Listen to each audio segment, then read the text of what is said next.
इस पेट के बच्चे से कह दो, अगर मुसलमानों की अमानत में खयानत करके एक प्याला दूध से तेरी जिंदगी बचती है तो बेहतर है कि तू मर जा। यही है उमर इब्न अब्दुल अजीज। छोटा सा बच्चा है एक, बीवी कहती है कल ईद है, आए है चांद हो चुका है, कल ईद है, हम और आप तो पुराने कपड़े पहन लेंगे, कम से कम बेटे के लिए तो नए कपड़े का इंतजाम करो। रो रहा है वो। कहा बीवी मुझे नहीं मिलती इतनी तनख्वाह, इतनी सैलरी नहीं है मेरी। कहा बच्चे को भी कपड़ा नहीं दोगे। मर्द अगर परेशान होता है तो घर की औरतों की जिद की वजह से परेशान हो जाता है। मां बहनों को सोचना चाहिए कि एक उसका शौहर कहां से कमाता है, किस तरह कमाता है, कैसे कमाता है, किन हालात में वो अपना दिन गुजारता है और रोजी रोटी के लिए क्या करता है। ये नहीं कह रहा हूं कि आज की उस जमाने की औरतें, अरे बच्चा नहीं पहनेगा नया कपड़ा तो आप तो अमीरुल मोमिनीन है, 1 महीने की तनख्वाह एडवांस क्यों नहीं ले लेते? लेटर लिख दिया 1 महीने की तनख्वाह एडवांस दे दो कैशियर के नाम, अगले महीने मत देना, काट लेना। जैसे ही लेटर कैशियर के हाथ में आया, कैशियर ने उस लिफाफे के पीछे अपना जवाब लिखकर रवाना कर दिया कि जाओ ये उमर इब्न अब्दुल अजीज को दे देना। अमीरुल मोमिनीन तो वो है लेकिन ये मेरा जवाब है। जब जवाब पड़ा अमीरुल मोमिनीन रोने लगे। बीवी ने कहा तनख्वाह नहीं मिली? कहा तनख्वाह तो नहीं मिली लेकिन मेरे कैशियर ने जवाब बहुत अच्छा दिया। कहा क्या जवाब दिया? उसने जवाब ये दिया, अमीरुल मोमिनीन मुझे 1 महीने की तनख्वाह एडवांस देने में कोई एतराज नहीं है, आप कहें तो मैं फौरन दे दूं, लेकिन मुझे इस बात की गारंटी चाहिए कि अगले महीने तक तुम जिंदा भी रहोगे। अगर अगले महीने तक आप जिंदा नहीं रहे तो जो तनख्वाह आपके पास एडवांस जा रही है ये तुम्हारे बाप का माल नहीं है, ये तमाम मुसलमानों की अमानत है, इसको वापस कौन करेगा? उस जमानती का नाम पेश करो। आए मेरी बीवी, इस बात का इल्म किसको है कि मैं अगले महीने तक जिंदा भी रहूंगा? इस बात का इल्म मुझे नहीं है और मैं किसी की जमानत भी नहीं दे सकता। हो सकता है कि वो मेरे मुंह पे हाँ कह दे और मेरे इंतकाल के बाद वो मेरा कर्ज अदा न करे, इसलिए अपने बेटे को भी मैं पुराने कपड़े ही पहनाऊंगा। अच्छा सच बताइएगा, इन वाकयात की रोशनी में हम कैसे लग रहे हैं? हमारा मुआशरा कैसा लग रहा है? हमारा समाज कैसा लग रहा है? क्या कहेंगे? हमल से है उनकी बीवी, यही उमर इब्न अब्दुल अजीज, एक और बच्चा पेट में हमल। 4 दिन से बीवी ने खाना नहीं खाया। कहने लगी अपनी खादिमा से ये तो कुछ ला के देंगे नहीं, तुम ही बैतुल माल चली जाओ और बैतुल माल के खजांची से कहना कि थोड़ा सा दूध, 1 प्याला दूध दे दो, मुझे जब मिलेगा राशन तो मैं वापस कर दूंगी 1 महीने के बाद। खादिमा रात के अंधेरे में दूध लेके आ रही है बैतुल माल से। उमर इब्न अब्दुल अजीज कुएं के पास बैठे हुए हैं, कुएं के पास, और वुजू बना रहे हैं तहज्जुद की नमाज पढ़ने के लिए। अपने दरवाजे से किसी को आते हुए देखा, उठकर गए। कहा कौन? खादिमा ने कहा मैं। कहा क्या छिपाई हो? उसने चादर हटा के कहा कुछ नहीं, 1 प्याला दूध है। कहां से लाई हो? बैतुल माल से। किसके लिए लाई हो? आपकी बीवी के लिए। क्यों? कहा 4 दिन से उन्होंने कुछ खाया नहीं है। अतिब्बा कहते हैं, हुक्मा कहते हैं, डॉक्टर कहते हैं माँ जब खाएगी तो बच्चे को लगेगा, जब माँ खाएगी नहीं तो बच्चे को नहीं लगेगा। अगर आज आपकी बीवी को कुछ नहीं मिला तो डर है कि ये बच्चा माँ के पेट में मर न जाए।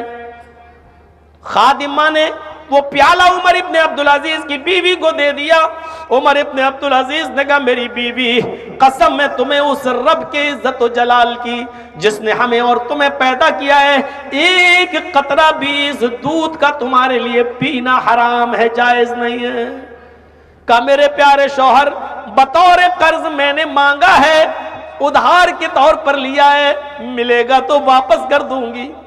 जवाब दिया बीवी, उधार लेना गलत नहीं है, लेकिन तमाम मुसलमानों से उसकी इजाजत लेने से पहले ले लिया है। ये दूध मेरा नहीं है, बैतुल माल की प्रॉपर्टी है, और बैतुल माल मेरा नहीं है, तमाम मुसलमानों की प्रॉपर्टी है। इसलिए पहले मुझे मीटिंग बुलाना पड़ेगी, और जब तक सारे मुसलमान इत्तेफाक के साथ इजाजत न दे दे तब तक उधार भी ये दूध नहीं ले सकते। हम छीन रहे हैं। बीवी ने कहा, अमीरुल मोमिनीन, मेरे सरताज, ये बच्चा पेट में मर जाएगा, एक प्याला दूध पी लेने दीजिए, वरना ये आपकी अमानत मेरे पेट में जिंदा नहीं बचेगी।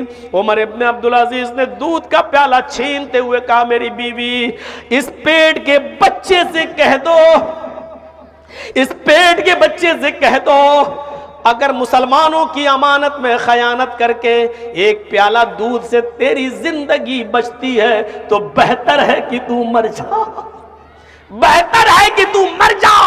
तेरे बाप को तेरी मौत प्यारी है, तेरे बाप को तेरा मर जाना प्यारा है, लेकिन मुसलमानों की अमानत में खयानत करके एक प्याला दूध पिलाना गवारा नहीं है, हराम का एक कतरा पिलाना गवारा नहीं है। इस जगह पर लाकर अपने आप को लाकर रखिए और सोचिए, कितने लोग हैं जो दुकानों पे बैठते हैं और 3-5 करते हैं, कितने लोग हैं जो 100 का माल 1000 में बेचते हैं और कहते हैं कि अल्लाह की कसम 100 रुपए बच रहे हैं, कितने लोग ऐसे हैं जो माले हराम खा रहे हैं और अपनी बीवी को खिला रहे हैं, कितने लोग ऐसे हैं जो माले हराम कमाकर शादियां कर रहे हैं और अपनी नई नवेली दुल्हनों के साथ मुलाकात करके जब वो बच्चे पैदा होते हैं तो आप क्या समझोगे कि जब आप अपनी बीवी को और अपने बच्चों को माले हराम खिलाओगे तो क्या हमारे घर में कोई इब्ने तैमिया पैदा होगा, कोई इब्ने क़य्यिम पैदा होगा, कोई अहमद इब्ने हंबल पैदा होगा, कोई सनाउल्लाह हमरसरी पैदा होगा? मेरे भाइयों, माले हराम अगर हम खाएंगे और अपनी बीवियों को खिलाएंगे तो टिकटॉक पे डांस करने वाली बेहया और बेहुदा लड़कियां ही हमारे घर में जन्म लेंगी, हमारे घरों में पैदा होंगी, जिनके सरों पर दुपट्टे तक नहीं होंगे, जो मटकेंगी अपनी कमरे, नाचेंगी, डांस करेंगी, और जिनके घरों में डांस करने वाले, नाचने वाले लड़के ही पैदा होंगे जो आगे और बड़े होकर अपने बाप को एक घूंट पानी भी पिलाना गवारा नहीं करेंगे, क्योंकि ये माले हलाल की बरकत नहीं, माले हराम खिलाओगे तो ऐसी औलादों को जन्म दोगे और ये दिन तुम्हें देखना पड़ेगा। आज टिकटॉक पर डांस करने वाली लड़कियां अपने माँ बाप की नहीं सुनती और गैरों के साथ फरार हो रही हैं, भाग रही हैं, और न सिर्फ मुसलमानों के साथ बल्कि आज के इस दौर में तो गैर मुस्लिमों के साथ भी उन्होंने अब अपनी छलांग लगा दी है, लिमिट क्रॉस कर दी है। आपके इसी महाराष्ट्र की कोर्ट के अंदर कितनी एप्लीकेशन है मुस्लिम लड़कियों की मौजूद है, जाओ और देखो, जिन्होंने साफ तौर पे कहा है कि मेरी उम्र 18 साल हो चुकी है, मैं फला फला गैर मुस्लिम लड़के के साथ निकाह करने के लिए तैयार हूं, हो सकता है कि निकाह के वक्त मेरा बाप या मेरा भाई मेरी शादी में रुकावट बने, लिहाजा मैं परमिशन देती हूं और इजाजत देती हूं कि मेरा निकाह फला गैर मुस्लिम के साथ होना चाहिए। आप किसी महाराष्ट्र की कोर्ट के अंदर एप्लीकेशनें दे दी गई हैं। मेरे भाइयों, ये उसी माले हराम का नतीजा है। ऐसे खाओगे और खिलाओगे तो ऐसी औलादें जन्म लेंगी और ऐसी औलादें पैदा होंगी। मौलाना, आज तो आपे से बाहर दिख रहे हो, इसलिए दिख रहा हूं कि आज मुझे भागना भी है।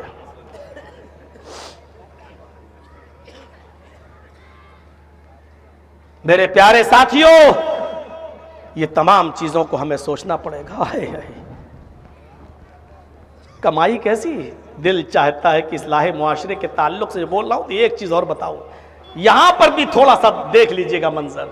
इमाम अहमद इब्न हंबल रहमतुल्लाह अलैह के पास एक बूढ़ी औरत आती है। अच्छा, आप लोग चरखा जानते हैं ना, चरखा सूत काटने वाला। हम लोग अंसारी हैं इसलिए हम लोगों को तो अच्छी तरह मालूम है, और ऐसे ना जानते हो तो गांधी जी का चरखा तो सुना ही होगा। तो हमारे यहाँ ऐसा होता है कि लोग अपना सूत दे जाते हैं कि आप इसको फिरा दो, इसको काट दो, और जो मजदूरी होती है वो हम आपको दे देंगे। तो अहमद इब्न हंबल रहमतुल्लाह अलैह के दौर में एक बूढ़ी औरत चरखा चलाती थी, सूत काटती थी, कॉटन सूत काटती थी।